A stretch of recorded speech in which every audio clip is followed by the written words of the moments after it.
علم میں صلاحیت رکھتے ہیں انسان کے اندر، یہ صلاحیت پیدا کرتے ہیں اللہ کی رحمت سے. یہ بھی کوئی معمولی چیز نہیں ہے. یہ لوگ جو موٹیویٹ کرتے ہیں، لوگوں کے اندر جذبہ جگاتے، پلٹاتے، اخلاق صحیح کرتے ان کے، لیکن وہ خود عالم نہیں رہتے، مفتی نہیں رہتے، ان کو کوئی قرآنی تعلیمات نہیں رہتی. تو اسی لیے جو ہے نا، وہ لوگ دین کو لے کر بولے ایسی صلاحیت نہیں رہتی. تو کبھی کبھی ہم دیکھتے وہ لوگ کبھی بولنے میں غلو بھی کر دیتے، کبھی زیادتی اور کمی بھی کر دیتے. تو اہل علم آج بھی آپ سمجھ سکتے، کئی علماء نے ترجیح دی ہے ان پر، کس کو؟ اسکالرس کو، جو کہ عالم دین ہے ان کو. تو جو چیز جیسے اس سے آپ یہ بات کو برا نہ سمجھیں کہ بھائی ایسے کیا بات ہے کہ ہم ان سے ان میں دین حاصل نہ کریں. تو مراد یہ ہے کیونکہ یہ لوگ لوگوں کو موٹیویٹ کر سکتے، سمجھا سکتے ایک عام انسان کی طرح کہ دیکھو بھائی مسلمان کو نماز پڑھنا وہ کرنا ہے، لیکن ان کو پوری احادیثیں، پورے مسائل دین کا معلوم رہتے. بتائیے، یہاں تک کہ اسلام میں ایک عالم فتوے نہیں دے سکتے، ایک مفتی ہونا ضروری ہے فتوا دینے کے لیے، ایک قاضی نکاح پڑھائیں گے، ہر ایک وہ اقتدار پہ پہنچیں گے تو وہ کام کریں گے. اللہ ہر ایک کو ایک پر فضیلت دیے، ہر ایک کا ایک درجہ رکھے، تو وہ درجے کے حساب سے ہی ہم ان کو یاد کریں گے نا. تو میری عزیز دینی بہنوں، ایسے ہی جیسے دیکھیے اس کی ایک مثال آپ کو میں سمجھانے کے لیے دے رہی ہوں. وہ یہ ہے کہ اگر آپ کو طبیعت خراب ہو تو آپ دواخانے کو جاتی، دواخانے میں کمپاؤنڈر بھی رہتے، دواخانے میں ڈاکٹر کے ہاتھ کے نیچے دوائیاں دینے والے لوگ بھی رہتے، اور خود MBBS پڑھے ہوئے ڈاکٹر بھی رہتے جو کہ پیشنٹ کو دیکھیں گے. تب آپ جا کے دکھائیں گے کس کو؟ تو لازم ہے سب یہی سوچ رہے ہوں گے دل میں کہ باجی ہم تو جو ہے نا ڈاکٹر ہی کو دکھائیں گے. اگر وہ لوگ بولے ڈاکٹر بزی ہے، اگر ڈاکٹر کو دکھانا ہو تو 1 گھنٹہ لگتا، تو ایک کام کرو آج ہما کو دکھا لو اور ہم فیس بھی آدھی لے لیں گے. کمپاؤنڈر ہوا تو کیا ہوا، میں بھی تو دواخانے میں کام کرتا ہوں، اور یہ ان کے ہاتھ کے نیچے دوائیں دینے والے ہوئے تو کیا ہوا، یہ بھی تجربہ کار ہے. تو آپ یہ بولیں گے کہ بھائی ڈاکٹر تو ڈاکٹر ہے نا، سب لوگ کا تجربہ الگ چیز ہوتی ہے، صلاحیت الگ ہوتی ہے. تو میری بہنوں، دنیا میں کوئی بھی کام، زیور آپ کبھی لوہار کی دکان پہ لے جا کے نہیں بناتے، اور لوہے کا سامان کسی سنار کی دکان پہ نہیں تیار کرواتے، اور آپ انجینئر ہی کو بلاتے ہیں نقشہ دلانے کے لیے، اور میستری ہی کو بلاتے ہیں گھر بنانے کے لیے. تو دیکھا جب دنیا میں ایک عہدے کی جو صلاحیت رکھ رہے ہیں، ہم اسی کو اس عہدے کو سونپیں گے. تو میری بہنوں، کہ اگر جب اسلامی تعلیم یا دین آپ کو حاصل کرنا ہے تو اس کی صلاحیت اس شخص میں ہے نہیں ہے، یہ بھی تو جاننا چاہیے نا. اس کے لیے میں یہ نہیں کہوں گی کہ ان کے ہاں عالمیت کا شہادہ یعنی سرٹیفکیٹ ہونا ہے، کیونکہ کبھی کبھی کیا ہوتا، لوگ یعنی کہ داخلے تو لے لیتے لیکن صرف نحو کے سوائے کچھ اور صحیح تعلیمات حاصل نہیں کرتے. ہم کو ایسے کئی علماء 100 بھی ملتے ہیں نا میری بہنوں. اسی لیے دیکھیں، یہ دیکھو کہ کیا وہ قرآن حدیث کو صحیح سمجھے اچھی طرح سے، کیا وہ قرآن حدیث کی دلیل پر آپ کو دین سمجھا رہے ہیں، یا نبی صلی اللہ علیہ وسلم کی دلیل پر آپ کے لیے رہنمائی دے رہے ہیں. تو ایسوں کو عالم کہتے ہیں. تو اس میں علماء کی جو پہچان ہے تو ان کے قریب جائیں اور انہی سے علم دین حاصل کریں. تو میری عزیزوں، اسی لیے بتایا کہ قرب قیامت کے فتنوں میں ایک یہ ہوگا کہ لوگ جاہلوں سے علم حاصل کریں گے. تو دیکھا کیا چیز کو کیا چیز بنا دیتے ہیں. آج ہم دیکھتے کئی ساری ایسی چیزیں ہے نا، جیسے کہ ایک مرتبہ اس پر ایک چھوٹا قصہ سنا رہی میں آپ کو سمجھانے کے لیے، کہ ایک مسلمان آدمی ایک مرتبہ نماز پڑھتے رہتے، اتنے میں ایک اور شخص آتا وہاں پر، اور وہ بھی ان کے پہلو میں ٹھہر جاتا. لیکن وہ آدمی کو دیکھتا جو بازو کھڑا نماز پڑھا ہوا تھا پہلے سے، وہ آدمی دیکھتا ہے کہ جو آ کر وہ آدمی اب آ کے نماز پڑھنا شروع کرے، وہ ایسا ہل ہل کے نماز پڑھے، اتنے لمبے لمبے جھوکے لے رہے نماز میں. تو نماز میں ایسا کرنا تو نہیں ہے. تو انہوں نے پوچھا کہ بھائی نماز تکمیل ہونے کے بعد ان کو بغور دیکھے کہ یہ کیسے نماز پڑھ رہی ہوں.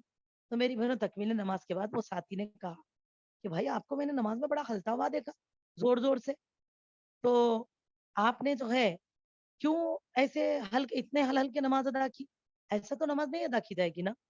تو انہوں بولے نہیں نہیں، میرے کو نا ہمارے مول صاحب بولے کہ نماز میں ہلکے سورے پڑھو، تو میں اسی لیے ہل ہل کے پڑھ رہا ہوں. تو انہوں بولے ایسا کیسا بولے مول صاحب، بول کے انہوں پھر وہ مول صاحب کے پاس ان کو لے کے گئے. تو مولوی صاحب، یعنی کہ اکثر لوگ مسجد میں نماز پڑھا رہے ہیں کر رہے ہیں، ان سے بھی مسائل پوچھ لیتے.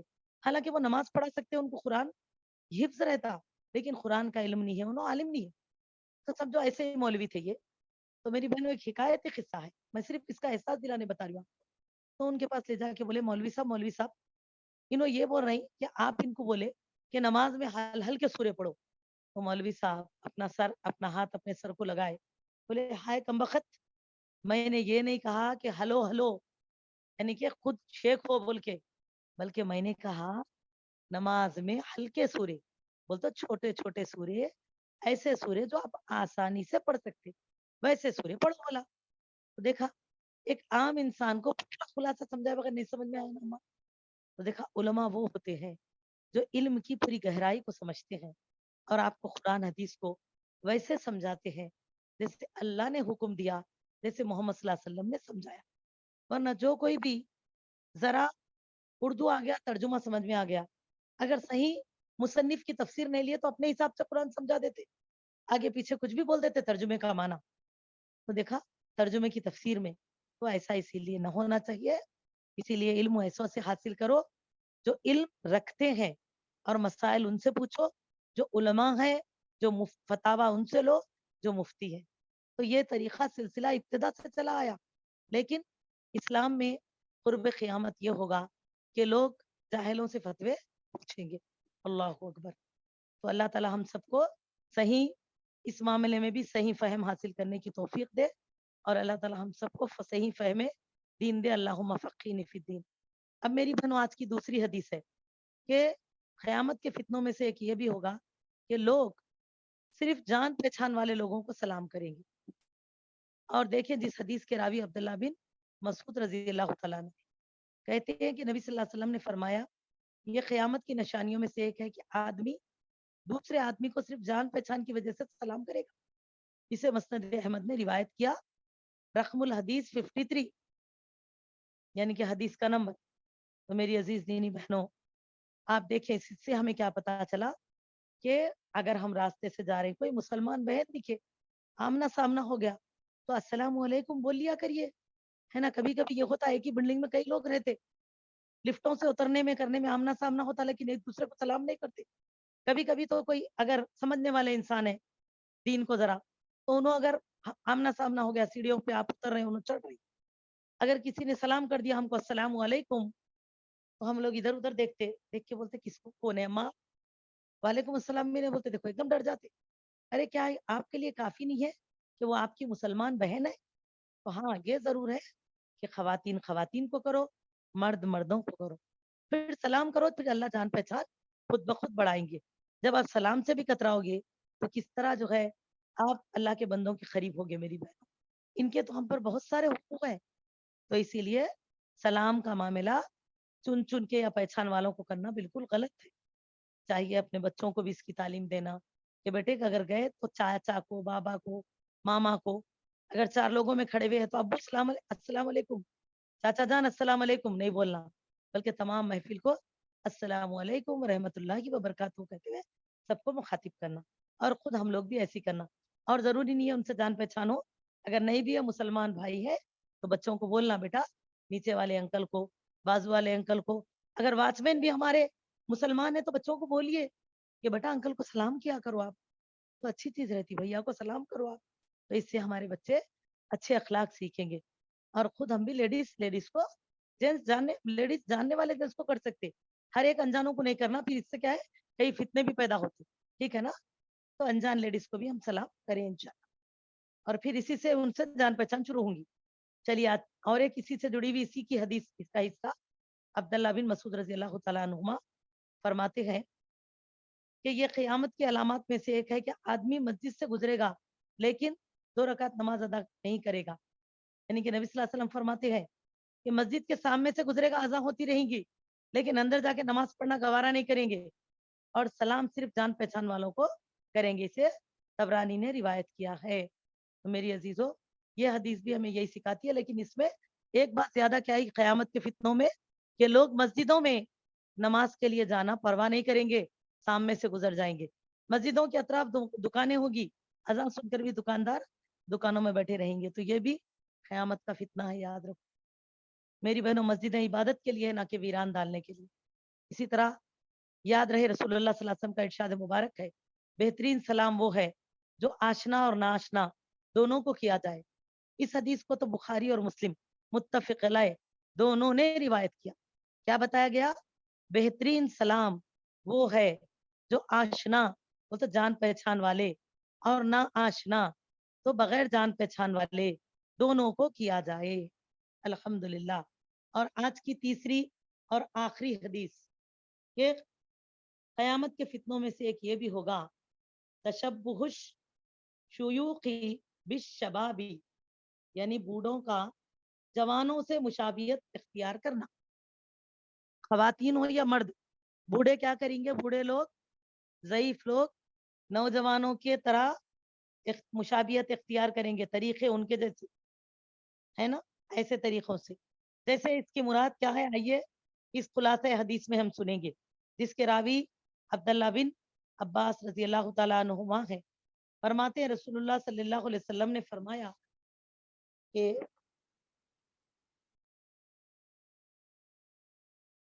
آخری زمانے میں کچھ لوگ کبوتر کے سینے جیسا سیاہ رنگ کا خضاب لگائیں گے، یعنی کہ یہ بھی قیامت کے فتنوں میں سے ہوگا.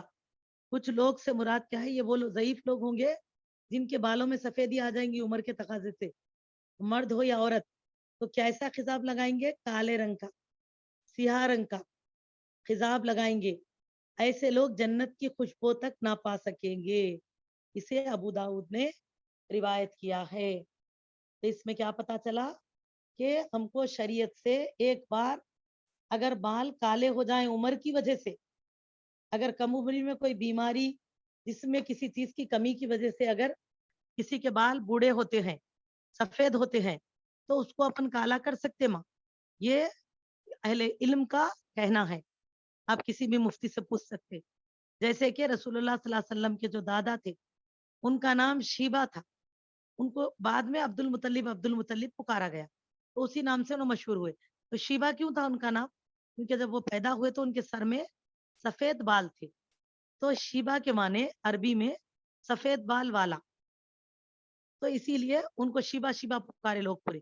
تو اس میں تعجب کی بات نہیں ہے. کبھی کبھی پیدائشی طور پہ بچوں کو چھوٹے سے دودھی نرم دانت رہتے، بعد میں جھڑ جاتے. اسی طرح کبھی سفید بال، اسی طرح کبھی 8-10 سال کے بچوں کے سروں میں بھی سفید بال آ جاتے. اور اسی طرح کبھی کبھی نوجوان لڑکیاں لڑکے لیکن بال پورے سفید ہو جاتے ان کی، تو کچھ کمزوریوں کی وجہ سے یا بیماریوں کی وجہ سے ہوتا ہے.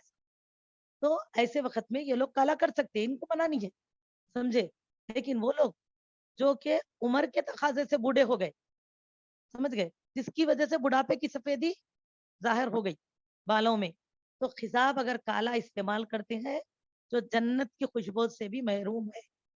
تو اسی لیے مہندی لگا سکتے، یا لال کلر یا برگنڈی کلر، ایسے کلرز، لیکن سترنگی کلر بھی نہیں لگانا.